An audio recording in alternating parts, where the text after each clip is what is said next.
I believe we are about ready to start hopping into the draft and have a look at what's happening for our first series of the day.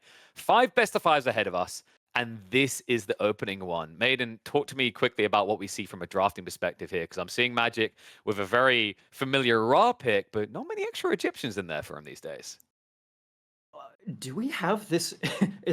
Are we looking at the right thing? This is the exact opposite draft that I expected these players to have. Right? RAPL historically being lots of Greek, lots of Norse, etc. Magic being lots of Egyptian. I'm super surprised to see this. I'm ultra surprised to see Kronos versus Isis in game number one. It seems like we're just about ready to go. So I think so. Let's get ready to kick it off. I mean, reverse drafts. One of them playing the other's Greeks, one of them playing into the Egyptians. But this opening game, Kronos versus Isis, a best of 5 in the upper bracket. Magic versus RAPL. Game one's now.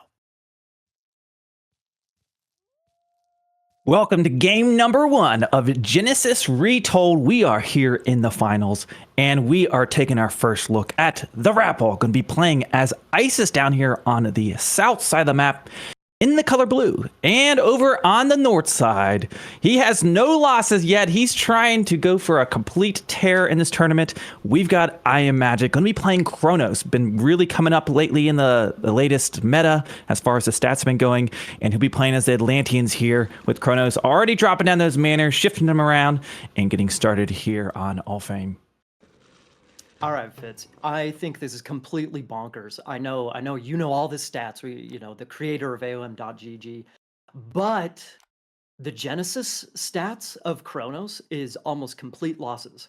Last week was the first time that we actually saw 1 or 2 victories for Kronos. So I know that Magic has been, so far in the main event, he is straight sweeping his opponents. It'll be interesting to see if he can continue this with what I think is kind of proving to be a little bit of a weak god. Um, I don't know. I'm still shocked at their drafts. I'm still really shocked to see RAPL preferring Egyptian and Magic going for the more aggressive whatever gods. Anyway, I'm really surprised about that, but still, Kronos against Isis. What? Where does that? And What? What? And coming into this, as you talked about, obviously Kronos going for a more aggressive style, most likely. This is a map that's got a considerable number of choke points. It's not necessarily as easy as always to run around on raid on every side. Pretty easy to wall some of this stuff off. Particularly, you can just do pretty tiny wall segments between a lot of these tree lines.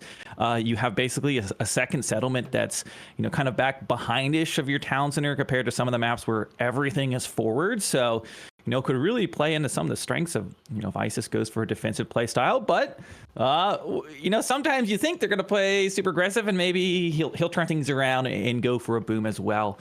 As we see Age Up already underway for Atlanteans. Speaking of the aggression, right? That's Prometheus incoming, 45 seconds. There you have it. Does he see? He sees the temple, right? He sees the temple. Ooh. And Vodka, how about a monument? Can we see a monument on the Isis side to potentially block a clear on the other side? Okay, so that monument, it's very far away from that gold mine, so we can maybe see some aggression, some deconstruction action here. Real quick, before we jump into like the meat and potatoes of this game, before it really ramps up, on the other side, Magic, he doesn't have a great map for booming. If you look at like what a lot of players do is they'll go aggressive with the temple and then they'll take a backup TC, and it looks like he's probably planning on doing that. RAPL has a Zobelisk there in preparation to already see it. And actually, here we go. Let the games begin, baby. Okay, Yep. look, this... Raid coming in. He's using these houses. Egyptian houses, of course, are free to build. So he's just giving them, a few hits, 1, 2, 3, just to block those out. Force him to wrap all the way around, taking a lot of hits from the priests. But the villager is able to escape to the town center. He loses one of them. Will duplicate. And I don't think this is going to actually be majorly impactful, short of maybe just slowing down a little bit of this gold gathering. But he's going to be able to knock down this rush pretty quickly, as you're already seeing here. Man! Darn it, man, exactly. It does force a reaction. It forces RAPL to get a couple of priests out, make sure he can defend. Maybe 1 additional priest, actually. And there's the town center, exactly. I'm just a teensy bit surprised. Because if you look at Magic's side of the map, all of his reasons, he's got a lot of cows and whatnot in his base, but He's got a lot of exposed resources. So going for that boom and kind of the slower burn, it starts to get a little bit risky when Rapple can potentially go get some aggression going himself. I don't know. And he's taking out some of those obelisks. Of course, rather cheap for ISIS to put out. They got the discount rate. You've got the oracles in the corner. They're able to get some favor generation going. And there we have some lovely split screen. We've got a second town center up for Magic. So basically, you feign some aggression, rather go for that forward temple. Does a little bit of harassment, but his goal wasn't really to do any kind of majorly damaging blow, just to kind of mess with your opponent. And I would imagine in this situation, Rapple probably kind of expected that. Not going to super overreact to something like that. Get some scouting in. Of course, he's got these obelisk around, so he has a little bit of intel what's going on the field. And you see the Sphinx wrapping around, trying to get a little bit of harassment going on here, but nothing really for him to find back there on that north side of the town center. Well, that's the thing, though. Here's one. Last time, I believe it was I can't remember who Rapple played against in the previous round, but I think they started off in almost the exact same matchup. ISIS on Alfheim against some Atlantean. I think it was probably Kronos, and he completely smashed his opponent. Maybe it was earlier on against El Matador. Anyway, so I think that if Rapple decides to go aggressive here, aggressive pre-siege can be a little. What is that bad boy again, Vodka? I missed that. Relic. Ooh, increase. Okay, ranged soldiers. Okay. Anyway, so yeah, with the aggression, he's going for barracks units instead of pre-siege. Okay, I'm miscall on my part, but still, he's getting the aggression going, and already he's hitting the hunt, man. Yeah, trying to raid a little bit with spearmen. Now, spearmen are going to be your fastest option with Egyptians here in the second age. They've got kind of the best mobility since they don't have any access to cav till they get to the third age. But also, when you're trying to raid the Atlanteans, they've got these manors around that they just hop inside, right, when you go for a raid. But you can nonetheless force the idle time. And right now, look at this. He's actually going to be working on bringing that manor down. We've got just a few Terma, but might not be enough to really hold that off and defend this position. But for now, we're going to see positioning on both sides. A little yoink of the relic. Not sure what relic he's got in his hands there, but let's take a look at that. Heroes regain hit points while fighting enemy units. Well, that certainly would be nice for some mass priests if that comes out later on. But of course, I would think the Atlanteans want that as well, since they can heroize their whole army. Yeah, that's a super valuable relic right there. Dude, that is a great relic. Dude, here's the thing, though. Sure, spears are your fastest unit for Egyptians in the classical age, but those Terma, you can shoot and scoot and boot and etc. and just micro to, till the cows come home, and you're going to snipe all this army without losing anything. Sure, spears do some bonus damage against the Terma, since Terma are categorized as cav, but yeah, this is exactly what Magic is doing right here. Rapple's going to have to bust out some slingers, possibly, maybe go the priest route like we were talking about. I don't know. And we do see right now it's going to be an age up on the way for Rapple. He's going to be aging up with Nephthys. And we're basically going to be looking at a one town center, age 3 versus the 2 TC Atlanteans, maybe a little bit stronger eco. So it'll be interesting to see if Rapple follows up with some settlements or if just goes all out, maybe some Migdal units and starts to push. But we'll be finding out here very shortly as we get to the next stage. We'll see the Scorpion Man coming out as well. And you can also, of course, bring up the undead to fight. Indeed. And speaking of the undead, I mean, those priests are going to be creating a lot of dead here pretty soon. Is he using prosperity just yet? Not quite yet, but he's got those temples coming down. So he is going for the pre-siege, but he started it off with the barracks units. I don't know, man. I've seen it. The pre-siege is such a deadly strategy against Atlantean. I'm sure Magic is expecting it, so it'll be interesting to see how he handles it. There's a really big window of opportunity here, Fitz, in the next 3, 4, 5 minutes maybe for Magic or for Rapple to get into a really nice position. And we do see well, did he cancel it? I saw a Spearman upgrade. I'm not sure if it finished or if he canceled it, because I thought that was interesting there at first. Yeah, he did. He must have canceled that one out there. We do see an age up has been queued just now, getting started there for the Atlanteans. Going ahead and adding another hero to the arsenal. And there we go. We've got securing that next gold mine. As the Egyptians, very, very gold heavy. You always want to make sure you've got those next second and third and fourth gold expansion secured, and you kind of want to make sure you get a Migdal down on that, which is what he's doing right now to power his economy. Only Is that playing with like 1? Oh, that's a Siege Works. I'm sorry. I thought that was a Migdal. So not going to be dropping that down yet. Well, so Fitz, you were talking about the walling potential early on, right? We see no walls on the side of Magic. So that Yeah. means that Rapple can drop his siege works, he can, build whatever he's planning on making, and he can just trot right into that forward gold mine and for all the forward gold actually. Inside Magic space. I mean, it's hard to really wall with Atlantean because you have to use a citizen instead of an individual villager, a little bit of some aggression coming in here. Anyway, so it's hard to use a citizen to really invest into walls, but in a situation like this, I think it maybe would have been really valuable.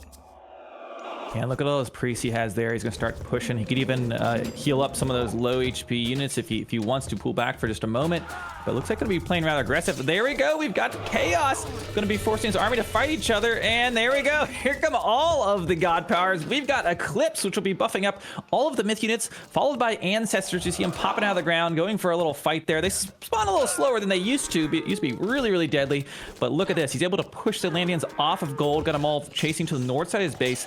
But doesn't really have, of course, the siege we've been talking about maybe could be coming out. He did build that siege works, but we don't see any towers up right now. Maybe starting to work on some of those military buildings, but the priest mass just continues to grow. And I think Magic has done an okay job hiding this, holding this, a little bit delay in his eco, but probably gonna be okay coming out of this situation because, there you go. Your opponents used all their god powers.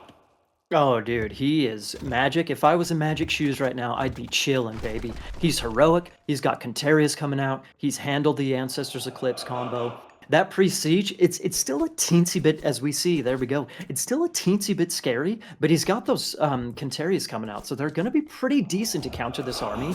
I think, dude, he's even got a Palace coming up on that gold mine. Sure, it's still a little bit scary, but considering what Magic needs to do to try and counter this strat, I think he's chilling, man. And boy, did you call it. It is pre-siege going on right now. We've got a handful of priests out there, 2 or 3 siege towers, and it's going to be a lot of Contarius on the other side. And I don't really looks like he's mixing anything else. It's going to be all, you can see he's built training, nothing but priests. So yeah, going to be all in on the strategy. And it's kind of like he needs this to work out for him. His opponent's sitting on 2 TCs. And he's kind of going all in this military push. He's really going to need to make some big progress here on the military front. Dude, absolutely. If Rapple's able to push through this palace right here, the gold situation for Magic is sketchy. But again, like I said, Magic is playing this really well. I just think the Contarius, he's got a ton of priests, but look at these things. They're just ripping through that front line. He doesn't have any spearmen or anything. No camels. It's just all priests versus all Contarius. Now, a nice choke point to take this, I guess, if you are Rapple, but I'm not sure who's coming out ahead. I'm trying to keep an eye on these numbers, but it looks like the Atlanteans are breaking through. Oh yeah, Contarius 2 OP, man. That's the thing. When you go priest, and there we go, there's the GG. Magic played that basic, I don't want to say perfectly necessarily, but he countered that, let's say. He countered that perfectly, man. If you delay that heroic age too much as Atlantean, it's so hard to deal with pre-siege if you're only in the classical age. So he got heroic right at the right time, and boom, Contarius for the win. And so often we see a lot of more Egyptian boom play, but it really was kind of the other way. Kronos came out with kind of a fake aggression, as I call that, right? It's just his free myth units, and then he took his temple back home, and then he just built a second TC on that and just took the more methodical economic route, and it worked out. Rapple went for a very aggressive kind of heroic timing attack there, and just didn't work out. So a little bit of the gamble. Sometimes it works, sometimes it doesn't. For this one, Magic going to be easily getting point number 1 on the board here today. Indeed. Real quick, can we, Vodka, can we see Age of Time? Technology tab, yeah. Heroic, Rapple got heroic. Okay, I was gonna say, Rapple got heroic at 820. That's a pretty good time for doing a pre-siege strat. I was wondering if maybe because he went for spears early on, I wonder if that would have delayed his heroic time. Maybe it did a little bit, investing all those resources into human units early on. Anyway, maybe he could have gone aggressive a little bit earlier. Maybe he could have gotten siege out earlier, et cetera, et cetera. I don't know. I think Rappo was just a teensy bit too slow there. Teensy bit too slow. One little thing you should have noticed in that final fight when we're sitting there in those choke points is Atlantean's doing a very good job using that Valor to, when one of those Contrarians on the front line would start to get low in HP, boom, would turn him into a hero and bring him back to full health. So just a good way to take an already expensive heavy cav unit and just prolong it further and further. So now we're ready for game number 2. Looks like it's going to be Watering Hole, Freyr versus Set. Oh yeah, I'm pretty excited about this, Fitz.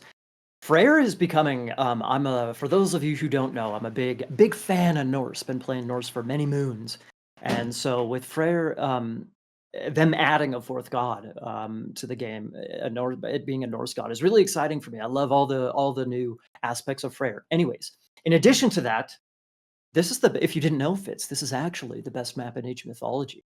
Oh yeah. There's oh yeah, and I could go on a diatribe, and I just might let's start a diatribe. No, we don't need to actually get into it. But I love Watering Holes so much. It's really strong for Norse because of all the hunt, but at the same time, all the hunt can be really good for Set to convert, to eat, to go aggressive with, etc. There's a lot of options here for both gods. I don't know if I necessarily give an advantage to either. Um, it kind of maybe depends on resource layout a little bit, but I think this is going to be a fun game to watch. I'm not quite sure which direction it's going to go, honestly. AP says that Ghost Lake is the better one, so we got a little bit of competition going on here. I don't know what my favorite map is. I don't think it's. I get frustrated in Watering Hole. I'm having fun in Watering Hole until my opponent starts having like a siege ship shooting at me, and it's like, hold on a second, this is a land map. What do we got? Boats all of a sudden? Like that's where things get a little crazy on Watering Hole. But I know it's good chaos. That's the It's point. good chaos. It's the point. It's the point. That's the beauty of it. Okay, so just give me 10 seconds, 20 seconds. Okay, it's high hunt, which means economically you can do a variety of different strategies with a strong economy. It's good for essentially every civilization. The amount of hunt, the resources on your side typically pretty safe. So again, you can do whatever strategy you want. There's a lot of hunt in the middle. So if you go aggressive, it's viable, you get that advantage, but defensively, you also have that. You have your back TC, you got the town centers in the middle. So again, aggressive is what's the word I'm looking for? Benefited, it's rewarded. That's what I'm looking for. But also there's, viability to playing defensive and boomy, plus the siege ships, transport ships, etc. There's the water complication. It's just there's a lot of possibilities, man. It's wonderful. It's wonderful. It'll be really interesting to see how he decides to play Freyr here. I mean, he can go for trying to take some of that mid-map control to try to, you've got 2 settlements there in the middle, a lot of resources available if you can hold all of that. But he also can sit back. Of course, you've got, one of the most defensive god powers in the game there with the Guild Bursty that could come out. So kind of depending where he gets that, could have it in the middle of the map roaming around, or could just stay in his base and keep his opponent at bay. I mean, Set will be going out there probably grabbing a bunch of animals early on, and could be quite fun.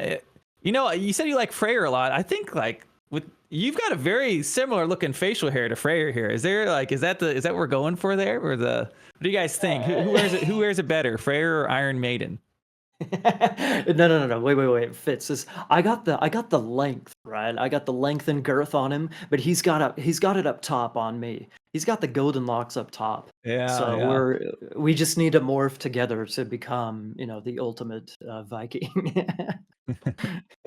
Yeah, absolutely. I was worried there in the middle. We had like freezing for a moment. I felt like it was like the Netflix Tyson fight all over again for a few seconds.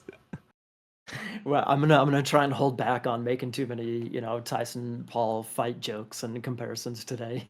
I'm pretty sure everyone in chat was probably watching that thing last night, up super late.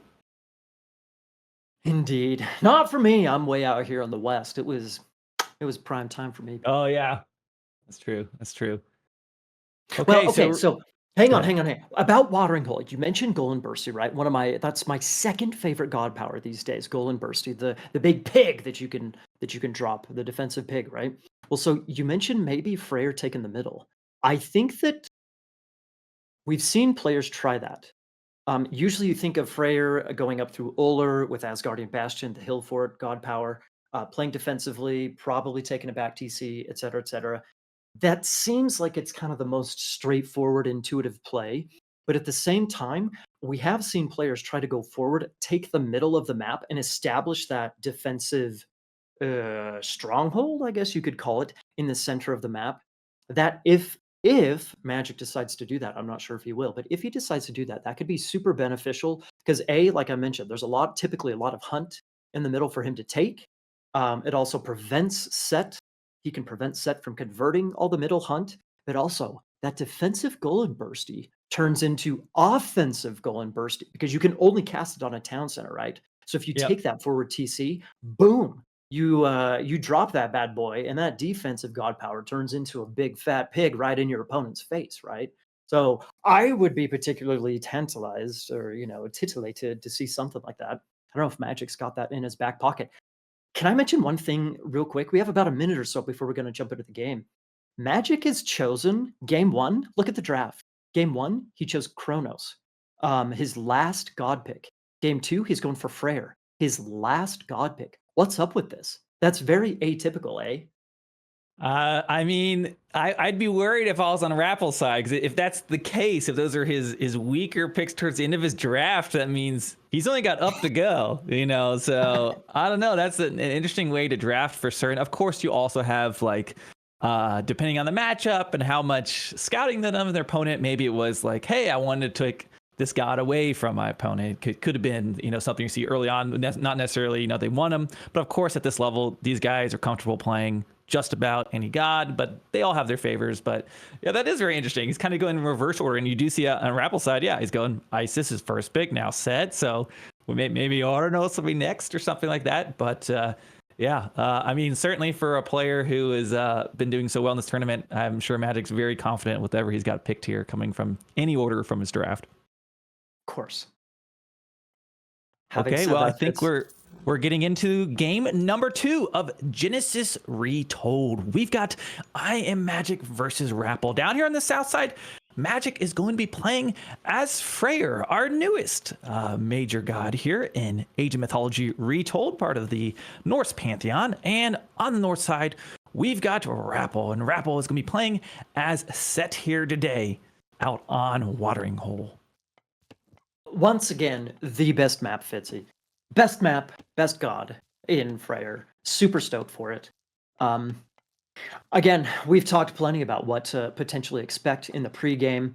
It'll be interesting to see how this actually pans out. We do see Magic building forward already, which is maybe a hint, maybe a little something. Maybe he is going to think about trying to establish that forward stronghold. It's not surprising seeing TheRapl grab these aggressive animals right here. I don't know. It's I guess we can maybe look at build order, age up time, that sort of thing. But I think where Zolsark ends up, where his temple ends up, that's going to give us a big clue as to how Magic is planning on playing this game. Yep, and I mean that the house placement also, he built it right by a settlement. That could also be, just some nice scouting intel to see if his opponent tries to go for some, forward map map control.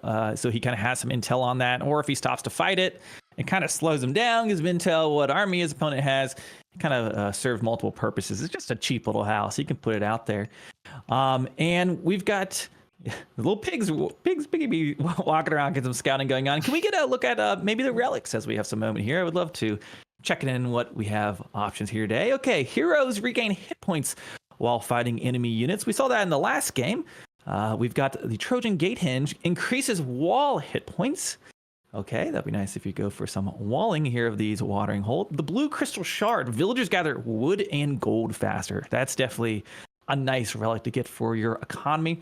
Dwarven Horseshoes improves cavalry speed. So not going to be super helpful to the Egyptians early on. Could be nice for camels later in the game. But yeah, some nice relics out there on the map, and we'll see who decides to grab them. Well, on the side, since that relic, the Horseshoes relic is over on the side of Magic, and there we see his temple. It's 10% cavalry speed. We see his temple, getting dropped within his base. So here's the thing, just so that everybody knows, these matches that we're going to be playing today, it's on the current patch. Last week we ended up playing on the previous patch. There's a whole story behind it. Anyway, we are on the most up-to-date current patch right now, which means there's a couple of differences on the side of the Egyptians. One, chariot archers a little bit stronger. Two, slingers are a little bit, I guess you could call them a little bit weaker. The upgrades, the divine damage has been cut in half essentially. So there's some really crucial changes there on the Egyptian side of things.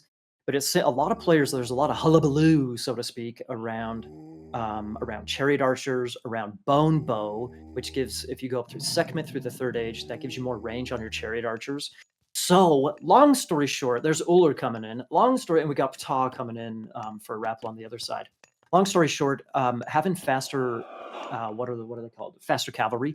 That could maybe be really nice for Magic to just try and counter any potential archer masses. We've seen in the past archer masses are a struggle for Norse. So I don't know if he necessarily sees that relic since he scouted forward, but eventually if he gets it, that could be really nice.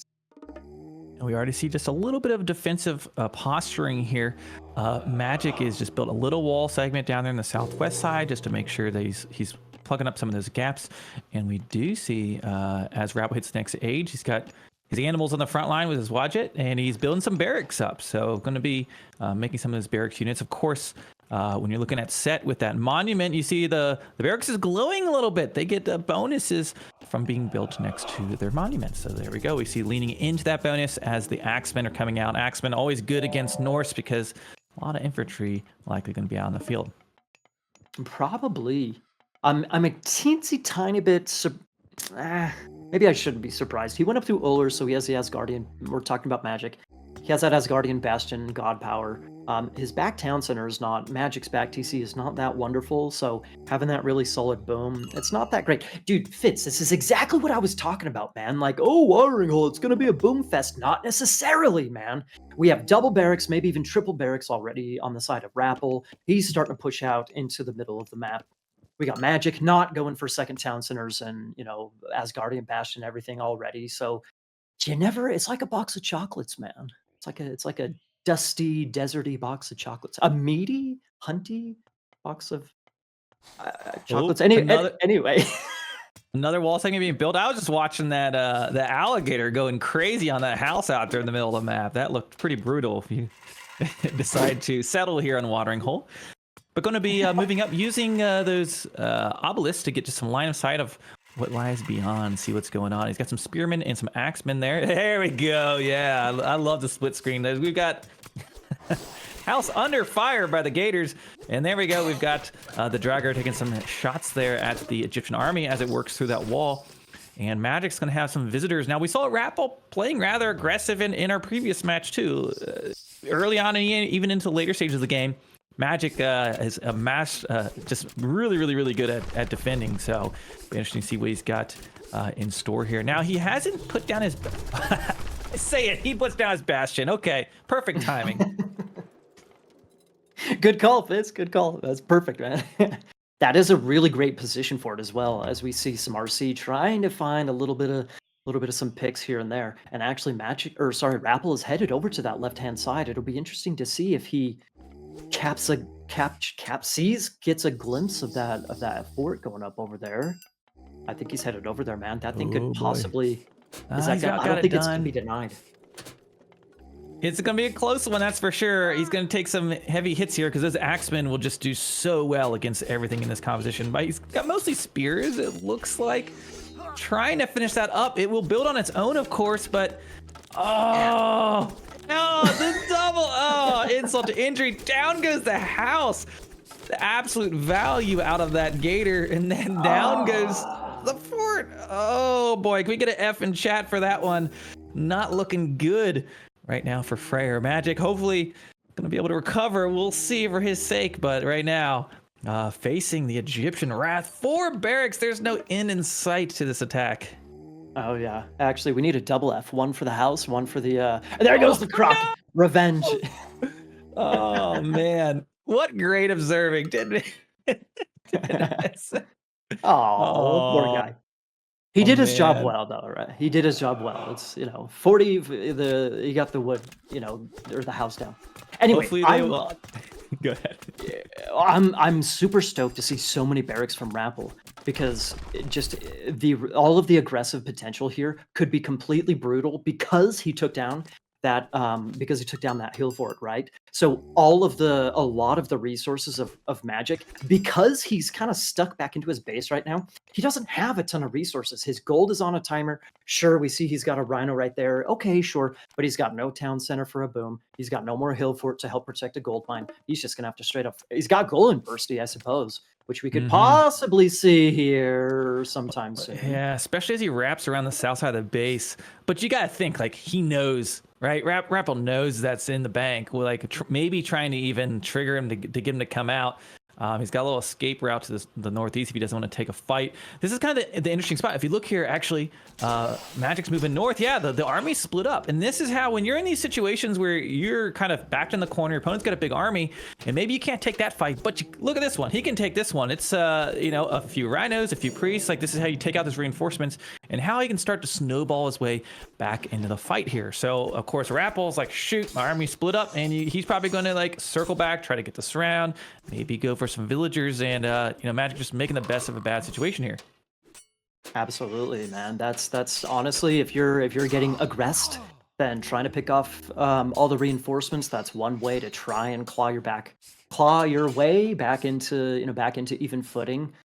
He needs to be really careful though. Those spears are pretty brutal against raiding cavalry. And the walls, man. We didn't see the walls on Alfheim, but Magic definitely taking advantage of walls here on Watering Hole. I love it, man. It's great.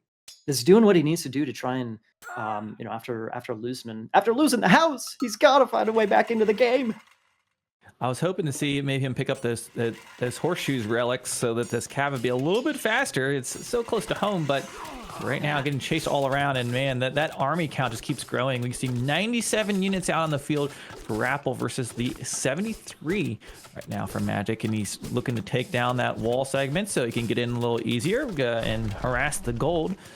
Magic getting ahead of the game, says, okay, that gold's off limits. I think maybe he'll circle over to the east side of the map, but Rapple's just trying to just control his opponent, keep him off of those outer resources. Okay, so real quick, Fitz. Left-hand side, exposed gold, exactly where Rapple's army is right now. He kicks him off the hunt, kicks him off the gold mine, etc., etc., etc. You see him dropping an obelisk right there. Okay, so over on the right-hand side of Magic's base, that's where his other gold mine is. Boom, the Archie Belows, okay? That's not that bad, but it's also not that good either. So it's definitely a defensive gold mine. Town center I love this town center coming up.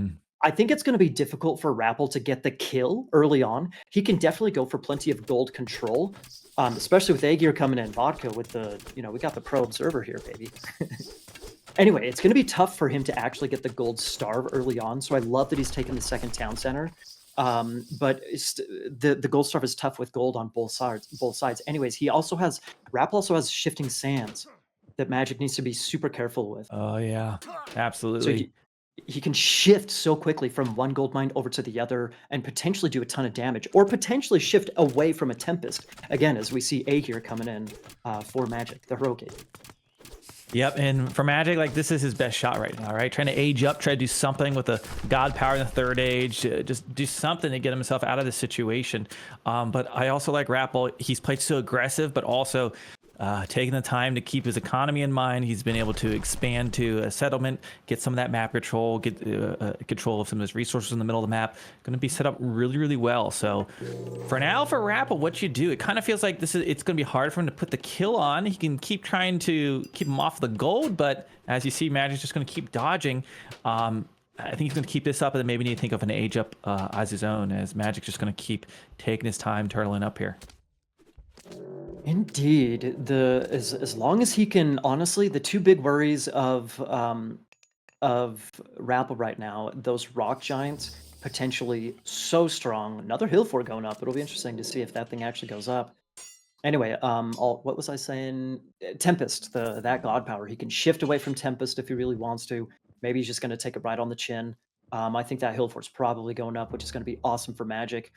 Magic needs to be careful to make sure he doesn't get behind economically. You're absolutely right. Rabble continuing that eco churning. He's got the second town center, so he should be able to, jump ahead pretty uh, quickly, decently, well, whatever. But still, can he defend against the aggression? Oh, he's delivering food to his opponent. Oh, I mean, he should be pretty happy about that. I mean, that's a lot of food just to drop on the doorstep. Big fight coming in, and there we go. Tempest going to be bringing down the hailstorm on the Egyptian army. They don't like the cold out here. They live out in the desert, but it looks like, as you mentioned, he might shift away, and he did that, shifting to the middle of the map, but kind of splits his forces up. He's able to pick off a few of these units and, kind of zoning out his opponent, getting a few kills. Maybe the best you could have expected for that moment. That wasn't too bad, man. He got most of he shifted away, what, 3/4 of his army. About a quarter of it was left over. He lost a bunch of HP on those units right there. But I think RaPl really only lost a Wadjet right there. Not the worst thing in the world. Definitely not the best thing either. Man, look at all those snakes. So beautiful and majestic flying around, and a nice amount of slingers now able to pick off even some of this cav as it gets closer, as he gets a little more critical mass. Age up is on the way. RaPl going to be aging up. Neptus on the way. Of course, some upgrades for the priests who have the ancestors, all that jazz, and upgrades coming in for Magic as he turtles this one up, continues to hold despite so much aggression from RaPl. Indeed. Real quick, can we click on those slingers? Do those bad boys have Electrum Bullets by chance, Vodka? We'll get them here in just a second. There she blows. Yeah, Electrum Bullets used to give +1 divine damage, now only +0.5, so by cut in half. Slingers are still strong, man. They're still really strong, but they're not as deadly as we have seen over the past month or two. Okay, so age 3 for both players now. Some of those upgrades coming in, both them taking their time. I thought he was going to build his obelisk, but turned around, and we got a little bit of a raid coming in. Cav going to be chasing down the Egyptians, and he's going to be moving north, and that's going to be kind of annoying as far as just the mobility of the Egyptians at the moment. If he just keeps running around with that raiding Cav, if he can maintain that. We do see a second settlement coming up very quickly on that southeast side, as RaPl's had this really big army, but mostly just kind of been slithering around. Hasn't been doing a whole lot for the last few minutes. And there you go. You see that split screen. There's that those cav coming in, picking off a few villagers. And yeah, Magic looking like he's starting to get some steam back in this game. Oh, more than just steam, man. Look at the villager numbers. Even, completely dead even right now. Yeah. Ooh, a little bit of a catch on those RC. Not too shabby. Gonna lose a handful of those bad boys. Lots of HP as well. Anyway, sure, RaPl took the earlier town center, but he's not in an economic advantage. Sure, he caused a little bit of idle time on the gold, but still, with the hunt and everything, the dwarves eventually getting the gold income. Magic's economy should be pretty decent. Ooh. Yeah. Oh boy. So kind of sacking his hill fort. He's not going to try to defend this, but he's going for the attack of his own. It looks like he's pushing villagers off of gold, which of course going to slow down the Egyptians anytime you can stop them from gathering gold. And I think also moving in towards that settlement there. Yeah, look at 1, 2, 3 of those rock giants. There they go. They're going to be taking down that town center pretty quickly. Will he turn around to try to defend this? There goes his ancestors and the shifting storm. There we go. Okay, shifting sands in. Big battle, all the Egyptian troops on the front line, and there goes mountain giants, or I'm sorry, the rock giants going to be fortifying there. And I don't know, it looks like Magic's trying to get out of there. He keeps trying to move to the northwest side, but the Egyptians able to get a nice defense there with the second shifting sand. Oh my god, dude, what a play by RaPl right there. I wasn't even looking at his favor income. I didn't think. I was about to say, what a play by Magic. There's no more shifting sands. Yeah, JK LOL. This is Retold, baby. Nice raid here. This is Retold. We can reuse God powers, right? Dude, what a defensive play there by RaPl. He had to have had that in mind, the fact that he could use his shifting sands again defensively. That was such a good play by both players, honestly. A lot of villager kills. If you're looking right now, 65 for Magic. We're looking at 47 right now for RaPl. So lost some of his military on the way out, but taking down that economy over time, Magic can draw this out much longer. That's just fine. He can reboom his military up. And yeah, I think particularly for players who've come from playing Legacy Age of Mythology, sometimes that second shifting sands, you just forget about it. It used to be one and done, right? But like it's just kind of something different. You got to be ready for now. I'm sure these guys are used to it at this point, but it even catches me off guard. I see it like the first time, you're like, okay, it's out of the way, and then boom, bringing it back in such a great aggressive way to do that. But still taking a lot of villager losses despite the great positioning. I mean, you're absolutely right. Having said that, there's soon to be 4 town centers for RAPL. Yeah. So he's, I mean, already there. I mean, there we go. We could see more actual Vil kills here, which would, yeah. I mean, those are heavy RC, man. They're low HP, sure, but still, he could get a couple kills. Okay, that went a lot better for RAPL than I thought it would. Yeah, this was a low HP, but very good use of just kind of booming up now. He knows he lost some villagers, that he's behind right now in economy, and using this time. Okay, he's got some map, going to take 4 town centers and just let that boom back. So he's going to be working on that. We do see the farm transition coming in now for Magic as well, adding some farms there on that south side. No walls on the east side, so rather susceptible to raid still if those were to come in. No camels or anything like that for the Egyptians, so nothing really too speedy as far as raids. It looks like he's got something moving in on the far east side, but game's going to continue to move on here. Wow, just really impressive. Just turtle so far for Magic. He was in such a dire spot there for a moment there early on, and now we really got ourselves a game. Oh, absolutely. I think that, you know, a little Berserker conversion there to get those spears. Vision just came in. He's RAPL wants to take a look at what Magic is doing. Here's the big thing, though, Fitz. Okay, this is a pretty sexy looking army here for Freyr, right? Tons of rock giants. He's got Goaty throwing axe when he's got a heavy RC. The big thing that RAPL needs to be careful of is either losing to the rock giants or maybe a mythic age up from Magic as well. It looks like Magic he's super close. Honestly, he's close to doing everything. Pushing in with the rock. Good job. Yeah, just taking so much damage, being tanks on that front line. Same time, RAPL's been able to move his Wadjet back to stay out of range of this Goaty that are trying to take him down. They're still able to get the snipe off. Man, but mercenaries right here on top of the settlement, he's able to spin that extra gold and just get some mercenaries out. And I feel that really changed the tide of this game, or this fight. Being able to get those mercenaries on the back line really helped him hold his fight. Oh, dude, absolutely. Real quick, Vodka, can we see if those priests are upgraded? Those priests are, I'm surprised how quickly. He had, what was it, 3, 4? What are they called? Rock giants. Those things are usually such tanks, man. But they just dropped like flies. Honestly, I'm completely flabbergasted how fast that army just was deleted by Magic.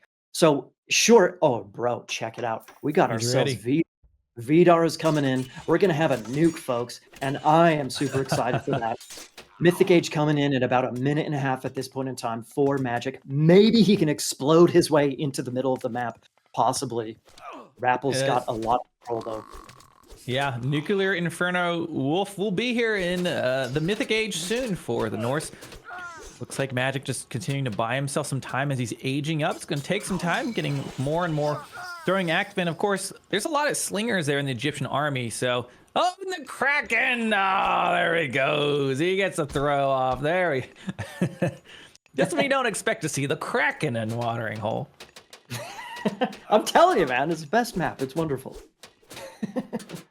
How often do you see it's swimming up the Nile? Anyway, dude, what do you think? I like RAPL's position here, man. Obviously, he's on 4 town centers. He's got Migdal in the middle. He's got plenty, double Migdal in the middle. Plenty of villagers. He's basically up at the Vil limit.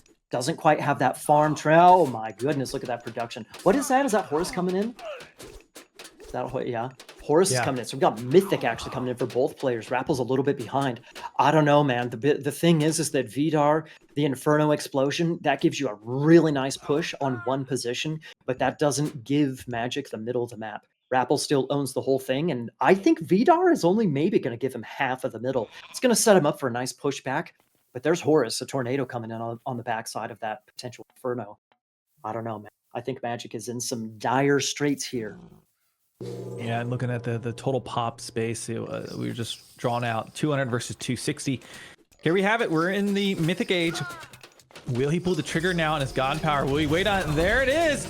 Gonna be coming in the Inferno Wolf. Goes for it. Oh! And boom! Yes!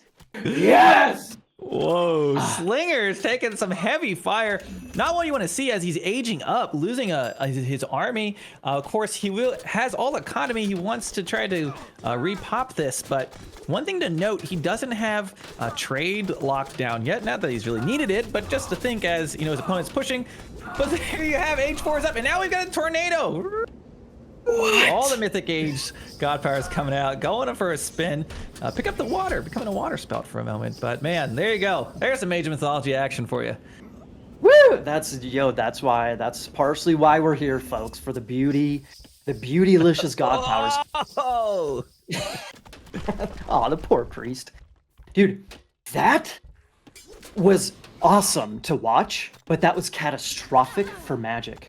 Because A, he still has zero control. He has, barely any control of the middle of the map. No TC control. He's down on population big time, and RaPL's in the Mythic Age himself. I think RaPL's A-okay. He should be able to close out this game, but dude, like we were saying earlier on, part of the beauty of Watering Hole, you got the seed ship potential with the water. There's plenty of harassment potential by utilizing water. So there are little windows that Magic can maybe open and climb through back into this game. But if RaPL, I think RaPL should be able to put this in the bag. What do you think? Do you think there's a way legitimately that Magic can come back into this? I think if there is, it's the fact that he's got his trade set up really early on. You see him grabbing some of those late game upgrades. I mean, he's really got that locked down where RaPL will need to make this transition. Now, has all the space in the world to do that. Shouldn't be too worried. It's still plenty of gold on the map. But there can be a moment if suddenly you get choked off from gold as Egyptians, that things can turn south really, really quickly. Things like a dragon torching all of your villagers. But that's probably like his best thing he's got going for him right now. And we got the turtle going after the armory there. Oh man, a lot going on. But I think some of the bigger things right now is going to be RaPL having those Mythic Age infantry upgrades that Horus provides. Really going to be putting him in such a great spot up against the Norse. Look at these slingers. They don't care. They're pushing. It's really looking like RaPL starting to close in towards the end of this, but he needs to finish it. Absolutely, and I think you're absolutely right. With 4 town centers, that's all. There's the golden bursty, baby! Woo! Good defensive, What's he little do? god power there. 5 slingers. Yeah, right. Little underwhelming. Ooh, oh, mythic fight! Look at this. Now there we go. That's the arena of the myth units, the gods, the god powers. I don't know if I've ever seen this matchup before, but there you go, Golden Bursty. Golden Bursty for the win, baby! The Jonker for the win. The Croc, get the Croc. What if the Croc has special bonus damage? What kills a boar? What is, a shotgun? What eats a boar? I don't know. They seem like they're an apex predator, right? Look at that guy. Yeah, this kind of feels like he's buying himself some time. I do see some more upgrades coming in for his berserks, it looks like. But I'm actually surprised how much damage Fafnir has been able to do. He kind of let him live for a long time. He just walked from gold mine to gold mine, taking out Vils. Yeah, dude. I think that's probably the only recipe for success for Magic back into this game. Gold control. You're absolutely right. There's no trade route yet for. Speaking of gold, no trade route just yet for RaPL. Trade is not as wonderful as it once was back in the old school days. But still, once you're on that 260 pop limit, oh boy, do you need an economy to to support that. Here we go. We got these fully upgraded. Oh, there's still some upgrades coming in for him. Berserks, but he's got some siege too, which is showing he's ready. He's trying to push out a little bit. We got a rock giant in the mix, but man, there's that Egyptian death ball complete with spin to win and the rhinos. Look at this priest just taking out those myth units from so far away. Not gonna stand a chance. Is this a push? Is this a game-ending army though? Fitz, I don't know. Magic has a nice capabilities either. Exactly. So especially with the ballista coming out, that's 5-6 ballista coming out for Magic. He's actually super close to this TC right here. Honestly, he could maybe even drop a dock and get some dock play, some water play on this position right here. I like where Magic is mounting an offense right here. I don't know if it's gonna work, but if he's gonna win, going for gold, hitting those gold mines, maybe get another Fafnir out, some RC, something like that. And then abusing those ballista, man. Trying to get that range going. Lots of ballista, and we see those upgrades just take so long to come in, but of course, that's a feature of playing as Freyr. You got cheaper techs, but they take a long time. But look at that Slinger Death Ball is really just absolutely destroying everything it comes across. So it looks like he has stopped making throwing axemen altogether, as you should, and really leaning in the Berserks, and Berserk's not doing half bad there on the front line, starting to push, and now we do see Egyptians starting to get some of those catapults in and start to work on that hill fort.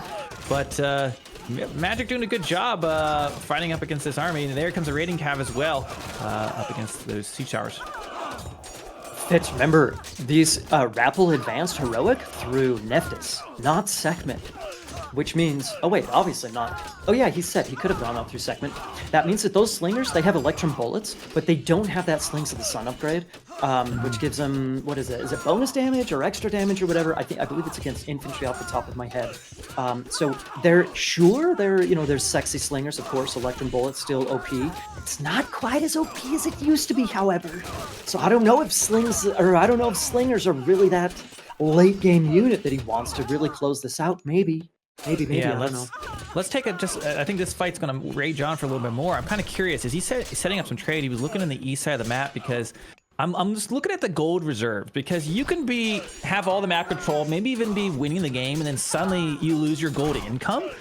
You could be in very quickly, everything can shift, especially for the Egyptians. And we see these upgrades all starting to hit right now, cheap late game upgrades. I think on the other side, RAPL spent a lot of resources for these later upgrades, and he's starting to lose a little ground. Ballista starting to push forward. Oh my god, big time. Dude, here's the thing. As a Norse player, I'm terrified of Horus barracks units, right? Particularly the spears and the axemen, especially the spears. They are terrifying. I don't know if all of those Horus upgrades have come in for the spears necessarily, but still, these barracks units are terrifying. I wonder if if maybe a winning composition is the front line of barracks units, and instead of slingers, maybe some chariot archers. I'm not quite too sure about that. He hasn't. I don't think he even has his upgrades for his big doll. He's gone all in on infantry this whole game. I think at this point, I don't think he can really afford to make that switch. And if you actually look at the bank, we actually see he's starting to actually have a little bit of bank left. RAPL's starting to run out, and he's trying to start to trade as well. This is not a great spot to be in right now for the economy, as it looks like Freyr's pushing forward, even bringing the ox carts, getting in on the fun. Bring everybody, baby! He just converted a bunch of those gold gatherers into berserkers, I believe. RAPL just lost a town center, dude. Magic is just ballistaing his way back into this game. I thought that RAPL had it in the frickin' bag, man. But it's actually Magic who's looking pretty sick here. What is happening? Ballista spam, and this, we've had the trade set up. He could afford to take that fight that was happening right there at that choke point. Went on for a long time, and they were both yeeting resources away at that. But we got trade just really fueling the Norse economy, and look at these ballistas being able to get so much value from the backline with that now fully upgraded berserks. We even look at that Secret of the Titans on the way. Magic is barreling forward. Wow, dude, RAPL has to get units back into the back line of Ballista, man. He is getting shredded a new one. He has to get something back in there. Spears, like we talked about last game, spears are kind of speedy. He does have Migdals up to, get some camels out, something. He's got Avengers. He's got to do something to pick off that He just started making chariots. He just started making chariots, but I don't know. I don't even know if they're fully upgraded. And the gold is what I'm really worried about right now. He does have villagers look like gold on the east side. It's hard to tell. Sometimes the minimap lies to you a little bit. I'll be kind of curious how much gold is actually available out there right now for the Egyptians to gather. But Magic barreling forward. Ballista is able to hold this, and that Secret of the Titans. Boy, oh boy, that will be Not be good for Apple to see. Indeed. Indeed, indeed. By all means, it's still 3-3 town centers. Rapple's getting his trade route back up. He's switching into chariots. Maybe that's the way to go. But this death ball, right? I don't know if you call this a death ball per se for Magic, but this army he's got is looking pretty That's sexy. styling. Oh yeah.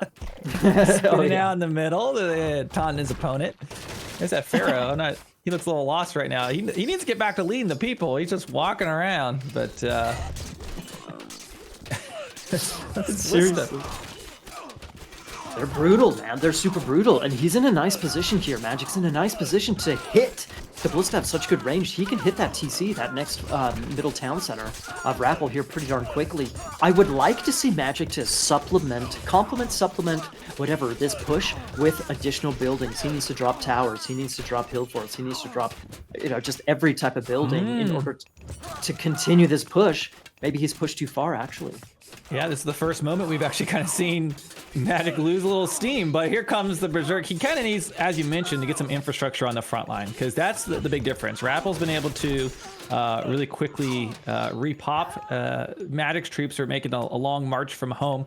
Hopefully he'll work on fixing that on the front line, but Chariot's now in the mix. Those weren't really there in the earlier stages of these mythic battles that were going on, so Chariot's going to be contributing, but maybe like to see them just pull them back just a little bit to get some extra damage. They have some great range, but they're just getting completely mopped up there. Oh, dude, look at all those dead bodies. Oh, mama. Oh, God. Dude, if any of the Retold devs are out there, we would love to see the caravan numbers and the spectator stats. Like looking at the Vil numbers, Rapple's still up there at that 100 Vil number, but Magic is on 53. It's a little deceiving. It looks like his eco has completely died, but no. He's got a boatload of trade credit. And doesn't it work so perfectly as like you get pop capped? You're like, okay. Where other players would have to like delete villagers or something, you're like, okay, I'll just turn these into army, and then you can train more traders or whatever. Send them off to war, and yeah, there we go. Secret of the Titans. We got the Titan on the way, and Rapple is gonna have a clock ticking here as that Titan will surely bring the end of this game if it goes that far. Probably, man. And I'm just looking at the potential options for Rapple to stop a Titan, prevent a Titan, fight a Titan, for crying out loud. He does have a potential tornado usage, but he's on 8 favor. That ain't happening. So I believe that Titan is almost certainly going up.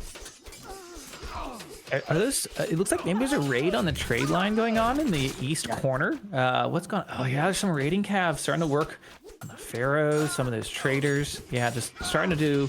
There really hasn't been a ton of split play here as far as what Magic's been doing. I think just focused on turtling on that one square for so long. It's kind of crazy. This game's been going on for quite a while now. Of the position he was once in those early stages of H2s, to bring this game really the distance.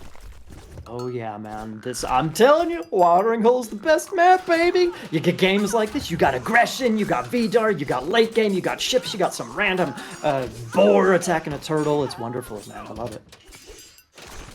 Look at that, look at the army. By the way, dude, that army, 52, 48 army pop, 45 to 150. Oh my gosh. This is it. This is it. What? This is it, dude. There we go. Wait. What? He stopped the Titan? Magic? I guess he just decided he didn't want to do it. He just wanted to just push with everything right now. This is the Ragnarok. Berserker Rock incoming, baby. Dude, it might be the play to really just put all of his military power here in the center to solidify that center. Oh, okay. There's a few more. Okay. He's just small teasing pause. us. That was a union break. They had to take a little break. Chariot's trying to take out this Berserk, but yeah, it just looks like Magic is just barreling forward here. Another settlement going up. Boy, how the turntables. Once Rapple had 4 settlements. Now it's about to be Magic if he can get this one up. Down goes the Migdol. And he taps out. IamMagic with a defensive masterclass with Freyr. This is the one we'll be looking at for the ages. Unbelievable, dude. I know I shouldn't have called it. I didn't necessarily call it early, but I think I think that was a little bit of a throw for RAPL, man. I really think it was a little bit of a throw for RAPL. He survived the nuke. He had his own tornado. He had 4 to 2 TCs. He was in such middle. He had such a good position. He just let Magic ballista his way back into this game. He even won like Rock Giants, dude. He completely mitigated Rock Giants. He basically did every single thing he needed to, except ballista. That's like the one missing piece that that RAPL was missing. He just didn't have the answer to ballista, and he just got ballisted into game number 3. I think Magic was just thinking, I had him right where I wanted him the whole time. He had this in control. He was running to the left gold mine, to the right gold mine, building these tiny wall segments. It was all part of the master plan there. Let's take a little look at there we go, civilian units. As you see, there were definitely some bumps along the way, but all through and through, this was a great game. Both players bringing out all the stops. It looked like RAPL had Magic on death's door, but Magic bringing in that trade. I think that setting up that trade early on was allow him to just really throw units into that front line and the choke points for so long, and was able to just get that's all over the place as far as gold. But yeah, even like getting a Titan gate, the Titan didn't even come into play. But just doing such a good job holding on. So I think some of those early hits on the gold mine, when you think about, I just remember RAPL did those amazing shifting sands plays that were so nice. Man, oh man, this was just an absolute great game from both of these players. Thoroughly enjoyed it. Absolutely. Well played, gentlemen. Well played. Excuse me. And where Well, are we going here's now? well, so Fitz, here's the thing. Excuse me. Before we jump, get into Ghost Lake, KP. Sorry, I got a frog in my throat. Here's the thing.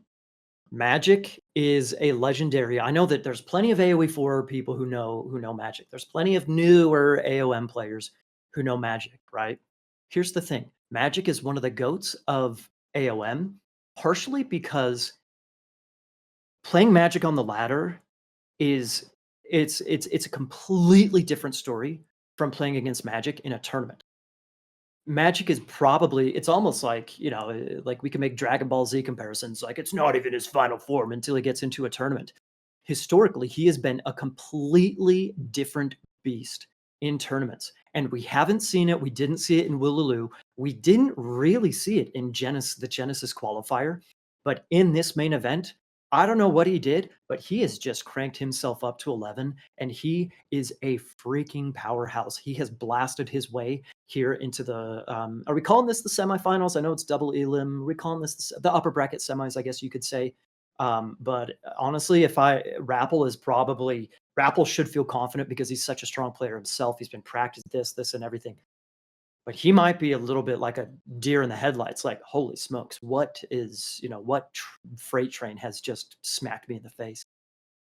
Man, and you better be careful. You don't want to jinx the man here. He's on a roll up to the last. And we were talking about before this previous game started, Magic has been picking from his draft in kind of backwards order, right? He's a lot of times you think maybe your last few drafts might be more some of your weaker gods perhaps. So when Chronos Freyr, and now straight to Ra.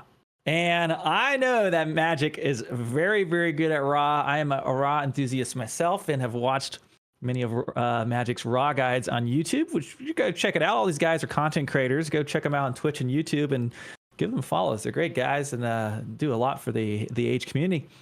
But yeah, Ra going to be absolutely good here on Ghost Lake. And we're seeing Thor brought out as well. Thor has been, I feel like on an absolute tear for like the last month. Early on, we didn't see like a ton of Thor in the early tournaments. And it was like, it switched and everyone discovered the magic of Thor. And Thor's been very, very strong. But Ra versus Thor, I feel like Magic's Ra is going to be very, very tough take on this game.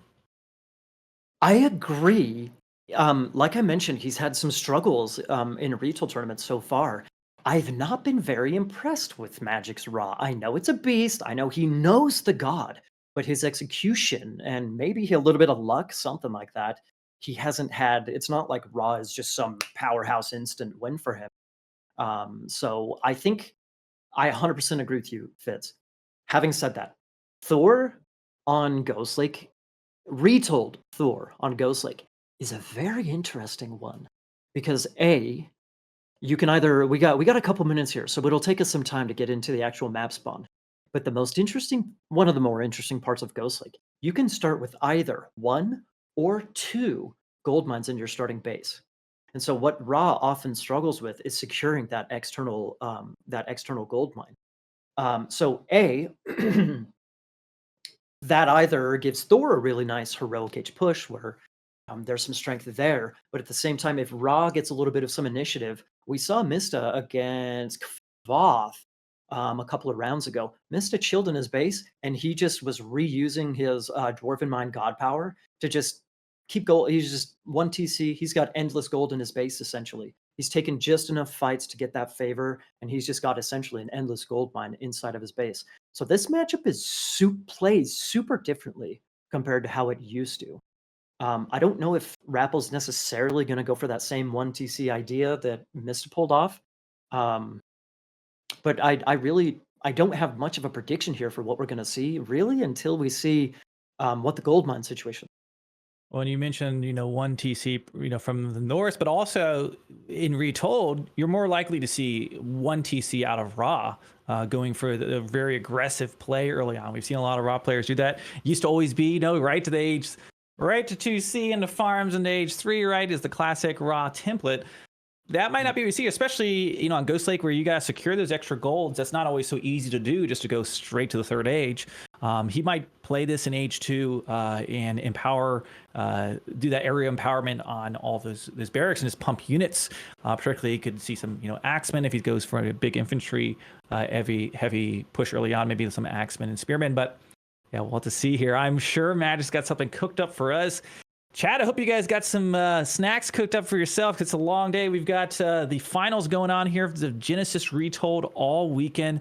Just absolutely banger after banger of game. Right now, we've got Magic versus TheRapl going on. Coming up later today, the next series you're going to be seeing is going to be the Mista versus Recon. So I hope you're comfy because we're going to have this going on. It's going to be a great day of Age of Mythology. Yeah, buddy. Excuse me. Yeah, buddy. Speaking of Mista, that's right. We got him queued up. Him against Recon, a rematch of the Woolulu finals. Fitz, I just realized something real quick. This is a best of 5, which Yep. means Magic has the potential to get his 3rd sweep of the main event.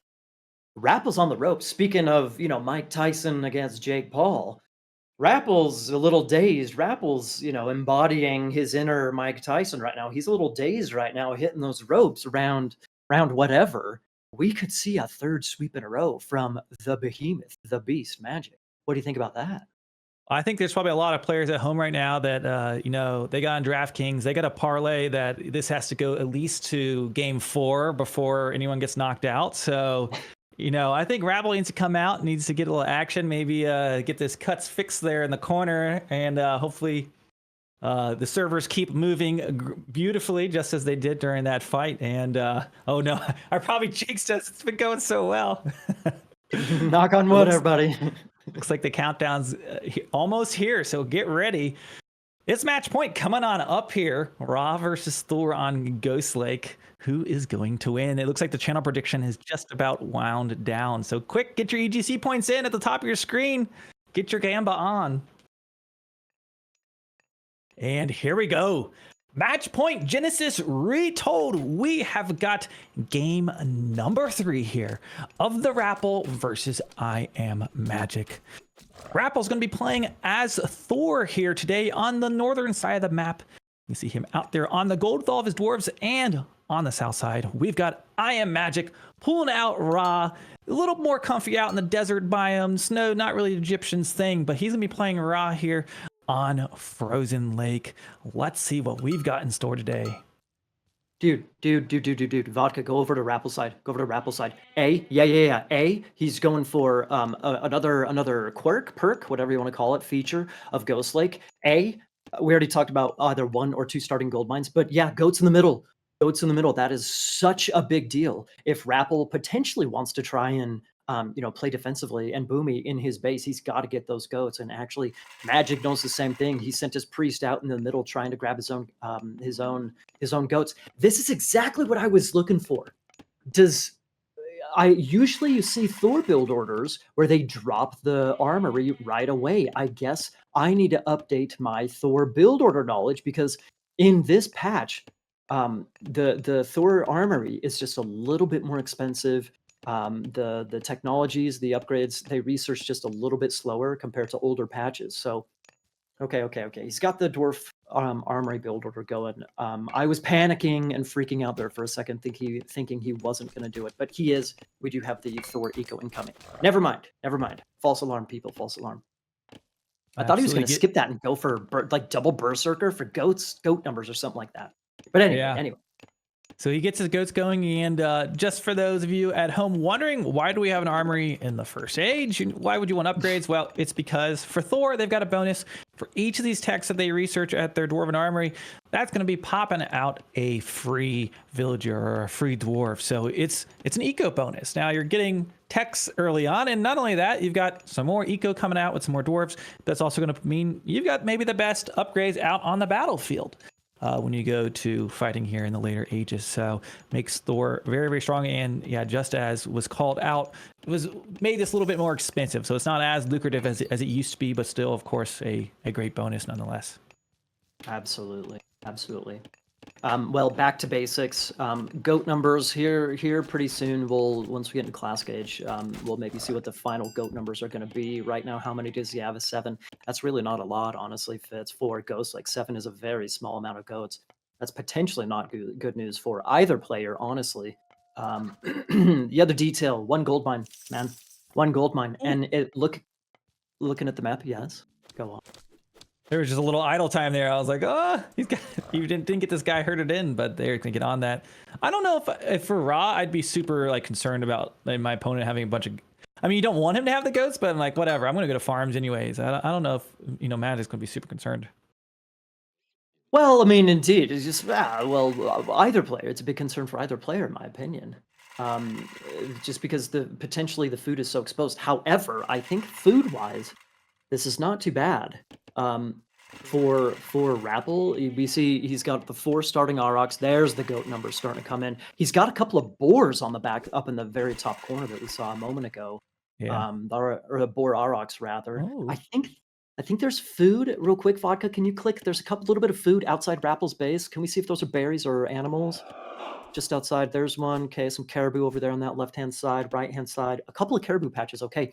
But over, we see that Magic already has 2 monuments up. So I think, what is he going for, by the way? He's going for bass. He's going for cats, man. He's going for the Sphinx play.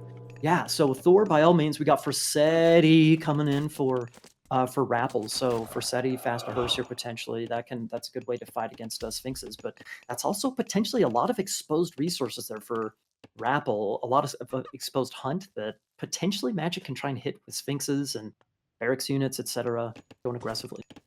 Well, we talked about farms, right? Going for Bast, he's not going to have access to the cheaper farm upgrade you typically get if you go for Ta. And he also does have access to the Sphinx you see coming out right now, but also have access to faster food gathering rates. Is a nice upgrade you get, kind of the other side of the food gathering. So maybe kind of portrays that perhaps he isn't going to go for farms early on. He's going to stay on the natural resources and use that as food gathering upgrades, and getting upgrades immediately for that Sphinx. So going to be looking to probably go for some harassment there. Absolutely. And there's the barracks also coming down. Is that 3 racks? Is there an armory mixed in? Are those 3 barracks? Oh mama, that's 3 racks. We got ourselves aggression here, buddy. And I called it. I'm like, dude, I didn't really think it was. I don't know. Just okay, it's happening. I'm super stoked about that as we see a little Creo Sphinx action over there on that side. Here's the thing, though, Fitz. Remember what I was mentioning about the gold mine, or the fact that Dwarven gold mine can be used by Thor. The gold mines, the exterior gold mines outside of your base, are ultra exposed for both players. They're both super exposed. We don't need to necessarily click on them right now, but if you take a look at that mini map, You know, you'll see, okay, there we go. Those things are pretty darn exposed. So seeing so much aggression, Sphinx play, all the axemen, I'm kind of liking that for Magic, but I don't know how effective it's going to be because Thor has all that gold potential with the Dwarven Goldmine God Power. And I would like to see you guys name a unit in the game that has a cooler upgrade progression than the Sphinx. He just, boom, there we go. Just got the bird upgrade. Those things, they have the coolest cosmetic upgrade as they go through each of their stuff. And in H2, they got a few options to upgrade. It's just cool. Nice little touch. I agree. And here's my hot take right here. The second upgrade, or like the second level, let's call him Cryosphinx, Yeah. they have like that big, it's like that big headdress thing. I think it looks a little bit cooler than the little raven. What is this? Is it a raven little head or Bird. hat or bird Yeah, I don't or know. raven looking? A hawk, perhaps? Yeah, there he goes. Moving. Oh man, beautiful zoom. Moving on in there. Chasing the Norse all the way back, and you can see he's actually built walls on both sides of his base, kind of building this choke point. He's got his healing spring there. Yeah, those axemen. This is why he doesn't want to get caught up out in the open grounds, because those axemen just will obliterate those Herser. And Magic able to kind of keep RaPl pinned down at the moment. Whew. That was so close, man. He with that one Sphinx, all 1 HP. It's a beautiful thing that, well, if you're an Egyptian fan, that those priests can heal up that myth unit over there. And actually, dude, Magic is he's got the map control right now. He's forced RaPl into his base. He's building walls, etc., etc. As we just saw, he can jump outside of the hunt, no problemo. His goats can fatten up, no problemo. Barrick's going to be... Oh man, it's just outside the town center range. He's trying. Oh, he's pre-queued that tower upgrade. He's not actually researching. Just now started that upgrade, but also got an age up coming in. So he's kind of been light on the military because he doesn't want to stay in age 2 up against the Egyptians. He wants to get to the heroic age, and you see those watchtowers will be upgraded here in just a moment as he heads up to the heroic age. This is interesting, man. Sphinx can do a decent job killing buildings. Sure, the tower upgrade is going to be nice. But given enough military power, you can bust through that no problem. Nice micro there by RaPl with the garrison action going on. I don't think it's enough to try and stave off this group of units, however. He just needs to buy time right now. He's aging. That's his goal right now. And yeah, he's able to look. He take that fight out away from the tower, so that they're taking those spearmen and those axemen were taking fire from both the town center and the tower. That was actually really nice micro, nice positioning there. And now Magic's taking some hits, lost just kind of like his momentum with his aggression as his opponent hits the next age. This puts RaPl in a nice spot. Going to be dropping down that Great Hall right away. Be interesting to see what he does here next. And there's that Dwarven Armory. I'm sorry, mine. Yeah, both of them, dude. We got the Dwarven Armory and the mine. Yeah. That fight around the tower was excellent micro by RaPl. I thought that, you know, it was just a lost cause. Just scrap it, throw it, just get out of there, save your units. That was excellent micro, man. And he's actually in a nice position. You know, killing some units of Magic, etc., etc. He's in a decent enough position here, man. Jumping into this heroic age now. It kind of feels basically like similar to the matchup we just saw, where we had the Norse turtling go to the next stage. You had the really aggressive Egyptians. Similar to what we see here, of course, a way different map. Man, a lot of 1, 2, 3 Sphinx out there. There's 2 boars. Ooh, needs to watch out for that. He doesn't have any priests in the lineup that I can see at the moment. He just won. There goes Eclipse, though, going to be using the Sphinx to try to get some spin to win there on the front line. But there goes the flaming weapons. Okay, we got them all out. Dude, the boars! There's nothing to counter the boars except for the cats, but there's enough Herser there to counter those things. There's our flaming weapons, everybody. Boars and flaming weapons for the win, I guess. That forces, I mean, Magic. You can't fight that, dude. So he just decides to go for a raiding, I guess, with his Sphinxes. Man, the Sphinx raids during Eclipse could be so good because it makes your special recharge faster, so they can spin on like a group of villagers, really quickly recharge, spin again. It can be really devastating, and I'm sure RaPl's aware of this. There goes, moving him on the dwarves right now. We're going to see a big spin, and while we got a fight raging back at the home front for the Egyptians, just kind of drawing out that those flaming weapons as he brings them all the way back home. Now he's able to get some priest reinforcements to take on those boars, and it looks like he should be able to hold off the rest of this. I'm not sure how many villagers got picked off there. It does look like Ra or Magic is up by 2 vills at the moment. But for now, yeah, he's held off flaming weapons, which can be just so devastating. Villagers find that raiding cav, and this game will continue on. Oh boy. Oh boy. That was big right there, Fitz. That was a big about 60 seconds or so. Looking at the Vil numbers, it looks like Rappel did not really lose many dwarfs, maybe one, maybe two, picks off a Sphinx. Very nice. You're absolutely right. The fact that Rappel had to use that flaming weapons defensively, that is excellent news for Magic, because we talked, dude, he's losing Sphinxes. This is huge for Rappel.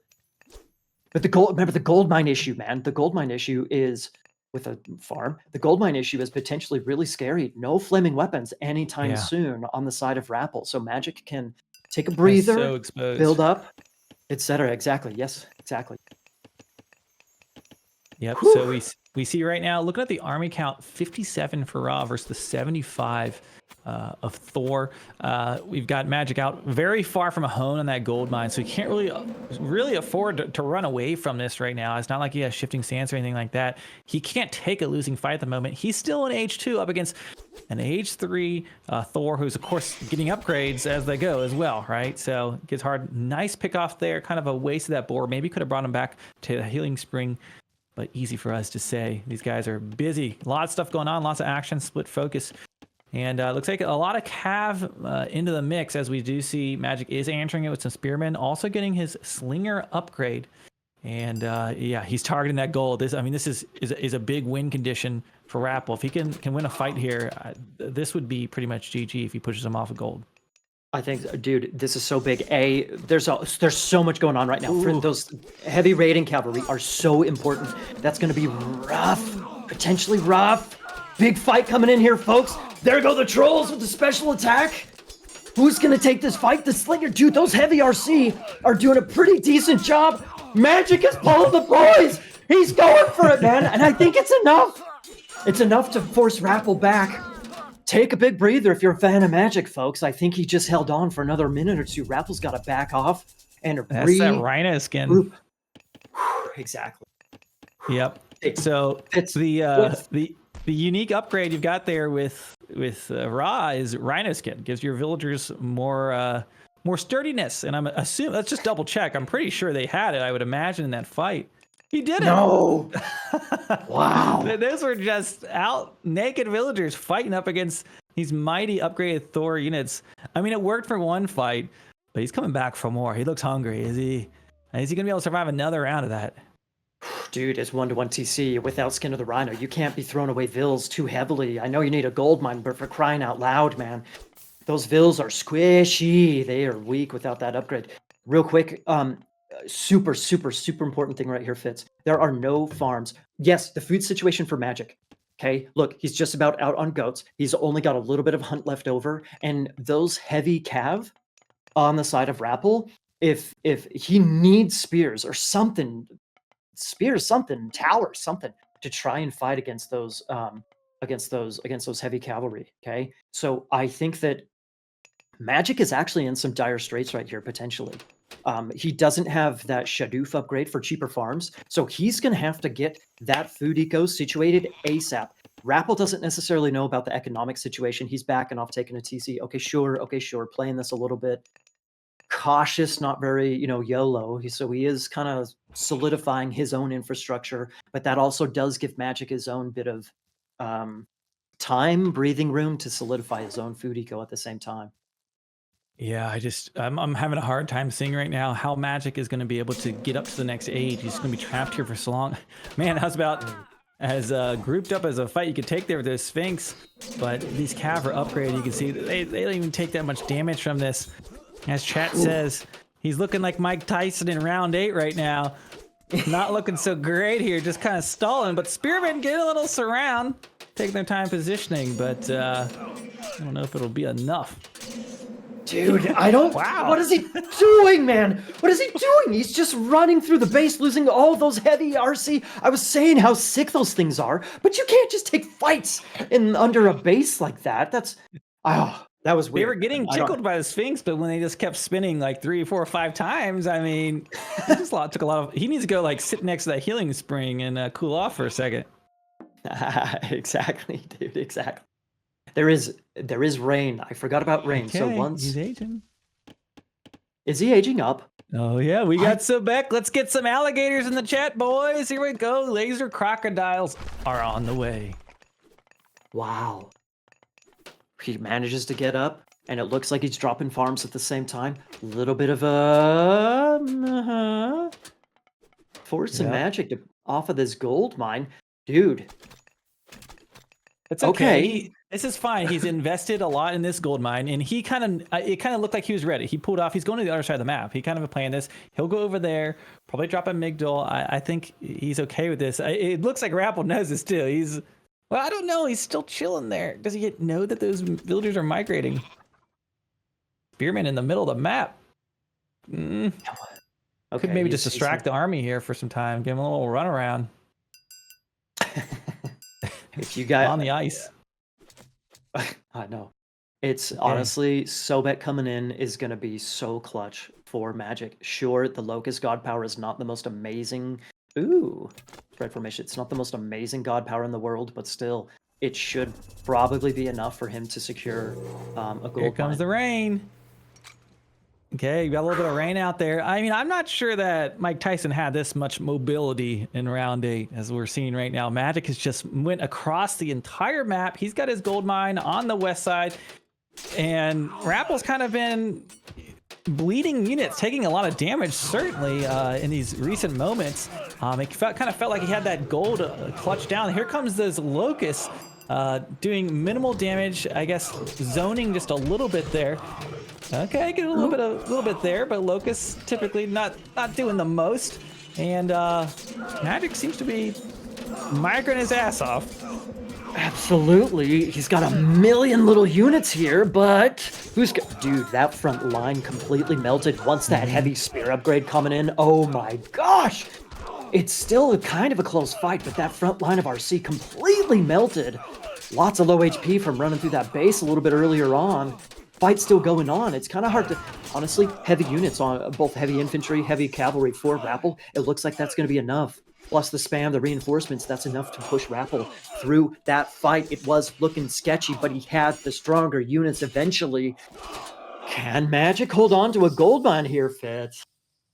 Those Rapple had such a strong backline there. He had a lot of throwing action, but he had like three or four trolls there, and there's only one priest in that fight. So the myth unit's doing a lot of damage from the backline, not to mention the Goatee. Here he comes. Migdol's up, but can he defend it? We'll be seeing here for just a second. Where's his army going to be looking maybe to pick off some of those reinforcements, as this is his lifeline. He needs this gold, and I don't know. It seems like it's not looking good. Let's hope they got skin in the rhino now, because they're going to need it here in a moment. Trying to distract the army is about all he can do, but Rapple says he wants a point here in this matchup, and he very well might get it here. Looking very, very good at the moment. And Magic, with the flawless record, drops a game. Ladies and gentlemen, Rapple takes a victory off the GOAT. Magic gonna be losing with his Ra on Frozen Lakes. Man, dude, honestly, Rapple says 2-0, I ain't best of 5. I ain't going down without a fight. And he smashes back with such a nice win there, dude. I can't believe that. The Sphinxes really couldn't find a lot of damage, a lot of value. It forced Rapple to go defensive, but he just had enough resources in his base that he could handle it, no problem. The flaming weapons against the Eclipse, no problemo. And then after that, it took Magic a little bit too long to get heroic. I don't know. That's about it. Rapple fighting back. He's back into this, man. Reverse sweep incoming, possibly. Possibly. Well, I was a little bit worried we were about to see another edition of Ratatouille, but I forgot there was Rappletouille time. We finally have a series. He finally turns up. The beauty of best of fives, times to feel out. And I mean, what an incredible series this is so far, Fitch. You know, I think about game 1 and the way Magic executed there into game 2, a very different style, very incredibly defensive. But the cool thing that I think we saw is this adaptation in game 3, right? It was almost like Rapple was playing with the correct amount of urgency, because after that game 2 in particular, it can be very easy for a player to feel drained, exhausted, and demoralized. Yeah, definitely very long games going on. And I mean, looking at the map we're just on with Ghost Lake, I think I call it a Frozen Lake. You've got the golds just so exposed. When you got Egyptians like going into that middle late stages of the game, and if you can't decisively win a fight, that's it. The game's on the line right there. There's nothing to fall back to, and he just really got pushed off that gold mine there on that right side of that map. Maybe he was just a little too aggressive under that tower. He was pushing early on. Perhaps should have looked for a window to age up, but yeah, look. RAPL played this very, very well. Good defensive play style there from a Thor, and able to pick up an absolutely huge victory. And an interesting pattern now developing, IamMagic, because the man that historically is known for being the Egyptian god of playing the Egyptian gods also loses with them. They are now completely lost. Isis, Set, Ra, all Egyptian gods falling victim here in this series. Oh man, that's actually a really good point. Straight losses with Eggy, right? Oh, dude, that's really interesting. Plus, that's that's the first picks for both of these players. Boom, boom. Set Isis for Rapple, and then Ra is down for Magic as well. Very interesting. I'm telling you, man, it's. I know that Magic knows his stuff with Ra with Egyptian, but he seems to be a little bit more successful with the in the Norse territory. I think we have a Magic's known to be an Eggy pro. Of course, he can Yeah. play everything, but I think we have a budding Viking, over here. Do you think it's also the playstyle, right? Because like someone that has really been known, it's almost like Egypt legacy compared to Retold is probably the most polarizing. I want to say, right? Like historically they were just kind of a boomy civ. They like to play that style, whereas nowadays they're almost seen more as a Zerg civ, right? I don't know because I never played StarCraft 2, but I'm gonna take your word for it. But no, I get your point. I know what you're saying. I know what you're saying. Yeah, it seems it's kind of refreshing in a way that Retold has really mixed things up in that manner. I've been playing this game for so freaking long that it's really refreshing to see the shakeup. Um, I think you might be right, honestly, that maybe it just plays more into Magic's strengths, honestly. You can't just straight up do that. Like Fitz said early on, you can't do that standard 2 TC TAW farm into a heroic age and, just cruise your way to victory. Yeah, I mean, if you can get to the late game, Fitz, I think Magic is going to be the most comfortable player we're going to see in this bracket. In fact, I made some notes on that game too. Late game, trade, Titan. Of course, it's a Magic game. Yep. I mean, that previous game we had that was like, what, 35, 40 minutes long, whatever. Like, it looked like Magic was on the ropes for just like so long, and he was just able to turtle. And once he got to that late stage of the game, was just like, it just like was boom. Here he came. It was like he was in control the entire time. But yeah, absolutely looking just so dominant there when we finally got there. Now, we talk about late game. Looking at an interesting map coming up here with Kurlager. This usually has a lot of scrappy early game fights on these rivers. You got rivers on two sides, docks, early action on that. I mean, we're going to probably see a lot of happen very quickly on this. This is going to be very different, I think, from the other maps we've been seeing. Right, mate. I mean, looking at this pick as well, like Zeus, very good on these type of maps where you can bolt one side, kind of lean into the water a bit more. But on the flip side, maybe Oranos having a little bit more potency in that mid game if RAPL can get to it in good shape.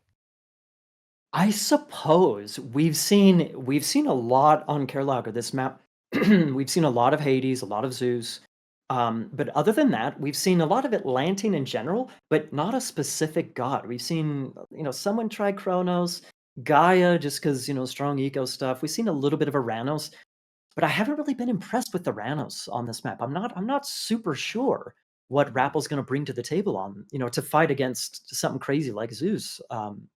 On a map like this that can be so scrappy and aggressive.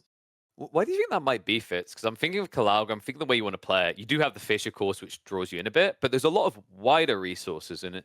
It feels like Oranos really benefits from those type of maps because, of course, the sky passages let you just freely move your economy to both sides of the map. Yeah, I'm kind of interested to see. We haven't seen Greeks pulled out yet in this series at all. We've got Zeus being the pick here. Maybe we can come with that Minotaur to have maybe a better chance at taking down those docks that you're likely going to see on those left and right side. But I'll be kind of curious to see. We're here in these later stage. I mean, we're really deep in the picks for these players going to round 4. I feel like we're going to see variants of strategies, maybe what you might typically see as the number one strategy out on the ladder might not necessarily be what you're seeing in a tournament here. We're looking at like game number 4 on a map like Kurlager that is so unique. So I don't want to speculate too far about what we might possibly see out of these guys on a very crazy map coming up. I mean, if you can pull it out, if you can get us to 5 games, we mentioned that Eggies are losing all the time. Another interesting statistic to look at here, Maiden, is the fact that the Norse are always winning in this series so far, and Magic still does have that Odin pick for game 5. Ooh, so that's the ace in the back pocket, huh? Maybe. Possibly. I mean, If we do get... Go ahead. I was just gonna say, I think when we look at stats, and Odin was like, at least on pubs, I think he was the most underwhelming performer, just behind Freer. But so far, I want to say, like, from what we've been seeing in the competitive pool of Genesis games, he's like maybe mid-pack in terms of performance. Yeah, and I think part of that has to do with map selection, how it's... I mean, I agree. I think it's still a really strong pick. Um, kind of my mind is going a million different places right now, so I'm not sure what to think. But ultimately, if we do get to game 5, it'll be Odin against Poseidon on Oasis. Yeah. And I think that is probably favored for Odin. So aside from the ace, the playstyle that we mentioned of magic and everything, I think ultimately that's going to favor Odin at least a little bit. Yeah, it's a bit tricky to call Oasis as well, right, Fitz? Because quite often we do get the one big central blob of trees in the center. But Yeah. every once in a blue moon, the generation code does like to throw us what the icon's showing there. This 4 different ponds, 4 different pocketed wood lines, and as a result, a lot more raiding potential. Yeah, and of course, a map that you don't have a large concentration of food. Even on the map we're just looking at, like there is a lot of hunts available. When you think of like Legacy Ghost Lakes, not really the case, but Oasis, you've got to typically move to farms really early on, or go for those rather exposed food, kind of central in the map. So when you're looking at something like, I mean, both Sifs, Poseidon and Odin, so much raiding can really make a huge difference. And you also could see, of course, walling on the sides, depending on how it all lines up there. Now, I think it's actually a good time to have a look at the schedule and show people that this is actually just the start of the day. I realize we're 2 hours in the broadcast, and Myth can play a little bit fast, a little bit aggressive. But no, folks, we are still in the first series here. Funnily enough, especially that game 2, dragging the average length for this pretty deep. I actually joked behind the scenes. I went, we've just lined up the schedule nicely because we have 5 best of 5s today, 3 series tomorrow, on the off chance that it's Magic and Recon in the upper brackets, because that series could actually be longer than 3 series altogether. Both of them loving that late game so damn much. Yep, and as you guys can see here, we're sitting at any moment. Like it could be match point. Magic can still put this away, or Rabble could go for the reverse sweep. But coming up next, you've got Mista and Recon. That is going to be an epic showdown. This is the rematch of what happened at Red Bull Wololo just at the launch of this game, and that's going to be super fun. Mista, of course, just always sitting on top in a lot of these tournaments. Recon will be looking to take the wins. I think who can't help but root for the underdog in a lot of cases. But Recon, deadly as always. Will be fun to see that series. And then later on here today, we've got Grass Pegasus going to be playing some of these guys as they move on down. It's going to certainly be entertaining all day long. Oh yes, so many series to come. It made the kind of little bit of insight on that Recon Mister. Thinking about that, I know you would have watched a lot of both of them in the last few weeks. Is this a different breed of raccoon compared to the one that we saw at Wololo? Is this one that can truly make Mister bleed? Because even though the last grand finals they met in was a 3-0, 2 of those games were uncomfortably close for Mister. Absolutely, dude. And it's, having said that, we've seen more than just chinks in Mista's armor, missing scales in the dragon, so to speak. Not just against Recon. I mean, you're absolutely right in the Willaloo finals, but also in earlier rounds of this tournament. I wonder if Mista's like, I wonder if he is his greatest enemy. Like mentally, hubris, like the idea of, not that he's like arrogant or anything like that, but when you're seemingly comfortably winning so many games and not really losing any, mentally that does something. So I know that he lost against Super Afim. I wonder if that shook him a little bit. Like, hey, now you're a rock star, but get your game on, right? Yeah, like a Joel, a wake up call type thing. It's Yeah. interesting on the other side as well because I mean you'll be familiar with this, Fitz. Like Recon, across the years, he's kind of it's been no secret that Mister's his hero. He's the guy he looks up to. He's the guy he believes in the most. But as a result, you can have that hero on a pedestal. And I've talked to him about it before. Is that sometimes we'll be like, yeah, but it's just Mister. And it's cute to hear, but at the same time, you gotta find a way to beat the Greek god. Well, Yep. what's interesting, they know each other personally, right? Yeah. Like they've Oh, like, uh-oh, we're into oh. the game. All right. Scrap it all. It's time to go. They kept us waiting, but we're hopping into game 4. Can TheRapl make it a comeback? Let's find out. We have got Kurlager coming on out, an absolute interesting map, and TheRapl trying to pull off a reverse sweep here today. The score currently 2-1. This could be match point if Magic can get the victory. He is going to be playing as Zeus down there on the south side of the map, and we've got Aces TheRapl going to be playing as Ordinos, bringing out the Atlanteans and already setting down that dock as these guys will be looking to get some fish. The bolt has already been casted. What did he bolt? Was it possibly an oracle? Is that what we're counting here? Yeah, I bolted an oracle. That's Yeah. really nice.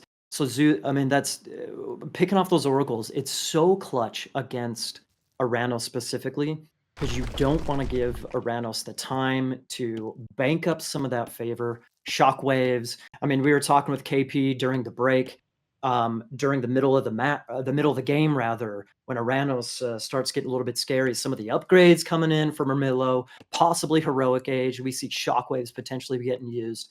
Potentially Caladra, that or not Caladra, Carnivora, that whole thing.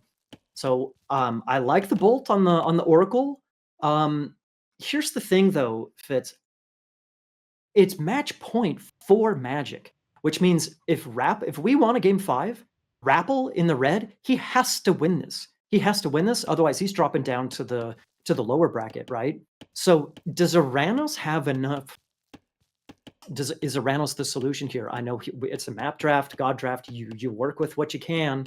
What other option does he have? But is Aranos really the answer? I think at this point, when you get this late in the stage of these series, like they're going to do what they can. These probably aren't their ideal, to make it to these points of the game. I'm sure TheRapl came out swinging, didn't want to, drop games 1-2, able to get one off. I really feel like Magic was ready to put this series away. Of course, and that last one, the Raw, I think is one of his stronger picks. So I think for both these guys, maybe playing, they're less desired choices here, but also saving them in the bank. When you got a unique map like this, you want to have a plan, like really have a strategy, and it's not really winging it. I'm sure that like they've got their practice strategies here with Ornis and Zeus here. So I'll be really excited to see as we get into Age 2 here. There's just so much quick action here because you've got essentially fishing boats that you can attack with land units and the docks as well, and that's kind of a very different from any other map we have out on the typical ladder. I like it, man. I can't wait to have more maps with I don't know, what are we going to call it? Amphibious water, the traversable water. Yeah, that doesn't quite make sense, but you know what I mean. The human unit's able to walk on water. I think it's awesome, man. It opens up for so much variety in maps. And me personally, being a long-time player, having new maps, that's what really keeps things fresh. So I really like it. It also opens up the door for really aggressive strategies. We've seen Zeus be really aggressive with hoplites, with Minotaur, etc., trying to kick the enemy off of one side of water really quickly. That's what I'm predicting from Magic. Exact same thing. I don't really expect anything different. We could maybe see, a decent Dionysus time for some skill of play as well. There's a lot of potential there, but I think this game is going to ramp up quickly and be exciting. And the big question is, how is TheRapl going to handle that? How is he going to handle potential Minotaur spam, potential just potential restoration pushes, that sort of thing? Well, and certainly, right out of the gate, bolting down one of those oracles is quite a move, right? Like it's not a super high valuable unit. So a lot of times you see that saved for maybe a myth unit or something or later on in the game. But going with that oracle just really shows he wants to hurt his favorite income potential right out of the gate. So just going for just any eco edge he can get. That's just the use of that bolt so early on. And we do see the age up on the way, and it's going to be a Minotaur, certainly, for Zeus. And on the other side, Prometheus. So those are going to be the myth units we'll have running around here very shortly. Dude, what? Why is he going up through Prometheus? Why is he going through Prometheus? We've seen what's it, Oceanus getting Caladria, and there's the military barracks academies getting dropped right away for hoplites, of course. I'm super surprised to see RaPl going for Prometheus. I trust him. You know, he has something up his sleeve. I just don't know how deep his sleeves are. If you catch my drift. Already getting the upgrade there for his Prometheus. You can see as soon as you hit the next stage, we also do see upgrade for the Greeks immediately on the water. So we're going to have some action here very quickly. Hoplites in queued, so he made double barracks. So he's really going to be going for that. 1, 2, yeah, there they are.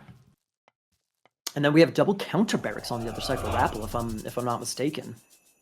What is that? Straight up Terma? Going for a whole bunch of Terma?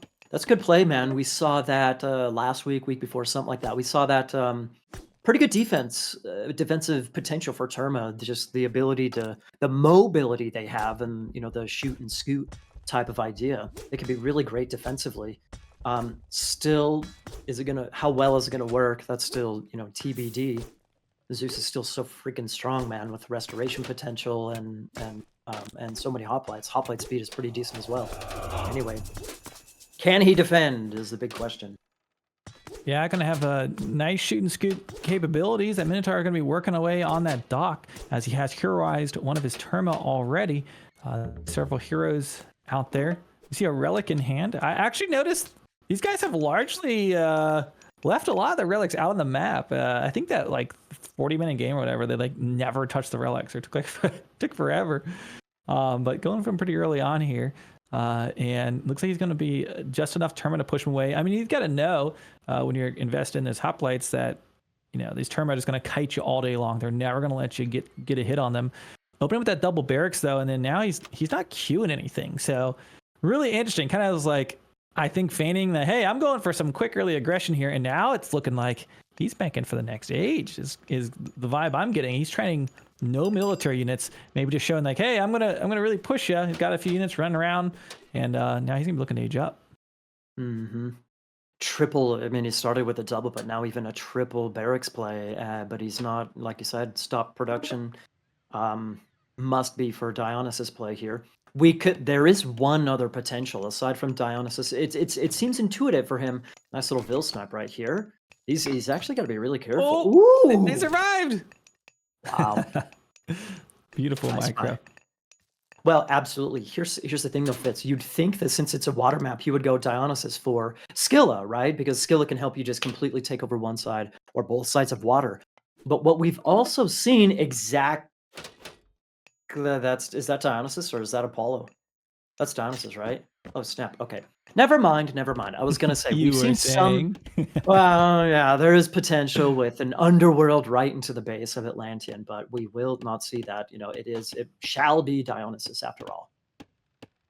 I got it, vodka. Thank you. I don't fault you. The number of minor gods and the fact that that's half an inch big, and you don't know every avatar perfectly. Yeah, unbelievable. I thought you were a god. Well, they're new portraits, man. They're new god portraits. Give me some time. Okay, so we see the Terma pushing in. He's got a nice mass of those. Look at those 52 military population right now for RaPl. So going to be running around with these Terma, trying to take some shots where he can. Now, when Magic hits the next age, I guess he'll upgrade his hoplites, but he's still going to have the same problem of these just running around for a long period of time. So I don't know if you can just power through that with upgrades and stuff. Maybe they can. Okay, Peltus. So he drops some archery ranges. So that's what we're going to see right now. And there we go. Out on the water. We've got some water myth unit action on the north side. Those fishing boats are about to be in for a rude awakening. Here he comes. Dun, dun, dun, dun, dun, dun, dun, dun. Fishing boat's going to be under fire as we see the Turba also going from snipes down here on the south side. Interesting game. I'm not really sure. I think the TheRapl needs to be super careful because these term are great, but once, there's a little bit of a timer for him since there's Peltas out. Nice little snipe. Peltas plus Hoplites, man. Should he be staying in here? What is he doing? Where's the Hoplites right now? I guess he's taking a few hits. It almost looked like he wanted to pick off a few villagers or wanted to take off the low number of Peltas. But yeah, definitely as those Peltas numbers grow, this is going to be make the lives harder for this Terma mass. Look like the hops are going on kind of a northern sweep, and also taking the southeast this dock. So going to be just controlling water, as it looks like Magic is just he's got him to turn around and go fight back at home. So got him right where you want him. Indeed. Sure, there's a reaction to get the dock back up. Nice. Here's the big question, though, Fitz. There's Thea coming in, and I know for sure that is Thea on the right-hand side. Think of it. Yeah, that's right, Vodka. Take that. Yay! I know that one. Anyway, that's going to be nice. Sure, you could get Dryads out. You can get Stimpers. A Shockwave. Hello, our first Shockwave of the day. Okay. Was it decent? Was it... It almost got them closer. Like, he spread them out to go after the Terma. I think he's microing somewhere else because he just like lost tons of Terma there. Yeah, this is where it gets hard. Like, it's easy to do the shoot and scoot, like dodging of like one mass hoplites, but when you've got Magic with like 2-3 groups of hops running around, like you can't really manage that shoot and scoot micro as easily. And that's why I think you saw right there, those hoplites, if they do close the distance, they get bonus first cav, which Terma also have a tag. Yeah. Ooh, those things look nice. But They do look cool. Look at those things real quick. There's actually 6 oracles out for TheRapl, so his favor income is pretty dadgum decent. He can go for a good number of myth units, which is maybe what he's gonna need to try and fight against this strong-looking Greek army here. Here's what I'm thinking. We got heavy infantry coming in. Oh, heavy infantry is coming in right now, Fitz, for the Greek side. I was thinking gold situation, man.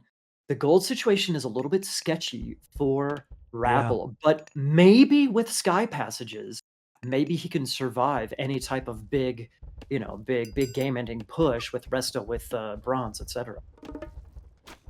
Yep. And we do see engagement coming here. It looks like he's going to take this in this choke point, and there is bronze. So going to really be pushing this fight pretty hard here. We've got a few Dryads out, as well as the Stamfellian bird up there. And the Hydra getting some more heads as there we go. Restoration comes in, drops down another tree. And this is going to be an all-out fight here underneath the Atlantean base. We do see the Hydra still high in HP as it gets more and more heads, as it gets more kills going on here, making that more and more lethal. Man, big fight.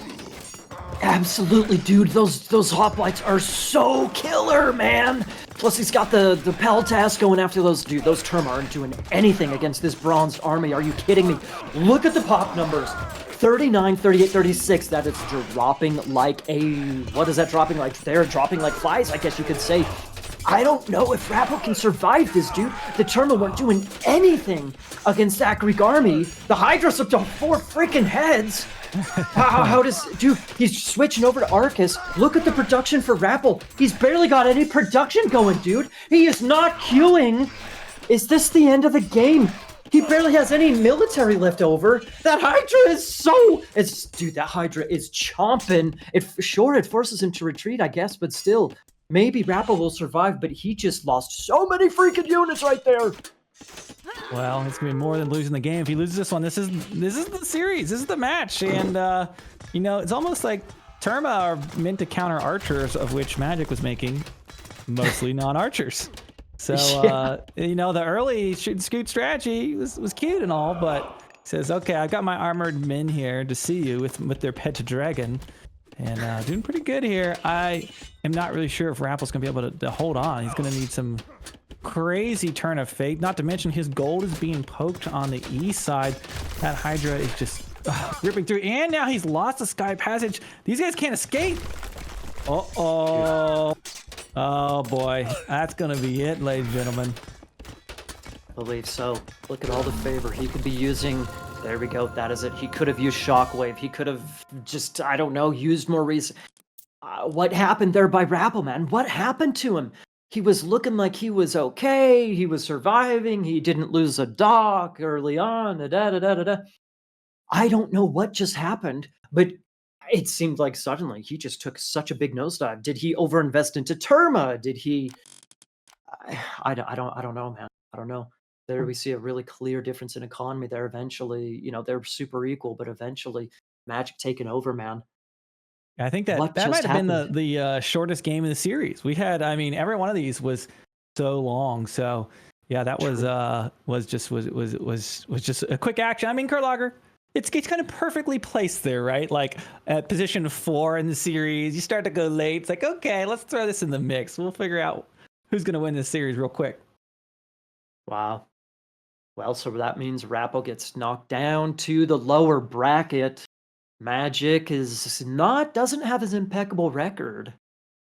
So well done by TheRapl to pick off that game, but looking a little shaky here on this Karlager match, man. Looking a little shaky for sure. All I can think about is that Hydra, to be honest. I mean, with that many mouths to feed, I'm surprised if Magic can actually do it on only one job. So, first series complete, folks. A win for Magic, but now we have no one with an impeccable record in the main event. He has dropped a game. TheRapl has proven he can bleed, and Magic has proven his versatility and also his ability to out micro.